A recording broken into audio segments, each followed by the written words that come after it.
লোকসভা ভোটের আগে জঙ্গলমহলে সমস্যার সম্মুখীন রাজ্যের শাসক দল তৃণমূল কংগ্রেস। ঝাড়গ্রাম লোকসভায় আদিবাসী সমাজের সংখ্যাগরিষ্ঠ তারা, অথচ তারা সরকারের সুযোগ সুবিধা থেকে বঞ্চিত।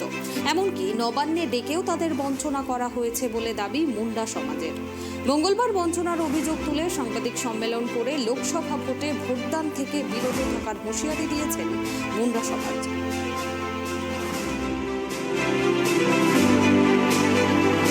আমরা সরকারি বিবৃতি থেকে যেটা আমরা খবর পেয়েছি 29 তারিখ মাননীয় মুখ্যমন্ত্রী আমাদের ঝাড়গ্রামে আসতে চলেছেন।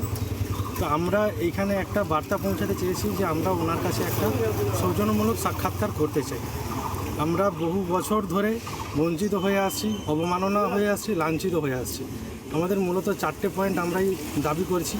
প্রথম, আমাদের উন্নয়ন পর্ষদটা আমাদের তৈরি করে দিতেই হবে, কারণ যেখানে ইতিমধ্যেই যদি আমরা দেখি আমরা পশ্চিমবঙ্গের সংখ্যাগরিষ্ঠ একটা দ্বিতীয় সংখ্যাগরিষ্ঠ আমরা জনগোষ্ঠী, কিন্তু তা সত্ত্বেও যেখানে সংখ্যালঘু যারা তাদের জন্য উন্নয়ন পর্ষদ হয়েছে এবং বেশ কিছুদিন আগে দেখলাম কোথাও 40 কোটি টাকা, আবার পরে 1.5 কোটি টাকা করে সেখানে বরাদ্দ করা হয়েছে টাকা। কিন্তু এত টাকা বরাদ্দ করার পরেও যেখানে আমাদের একটা বিশাল বড় সংখ্যায় একটা ভোটাধিকার রয়েছে, সেই জায়গায় কেন আমাদেরকে এতবার লাঞ্ছিত করা হচ্ছে, এত বছর ধরে আমাদের কেন অবমাননা করা হচ্ছে।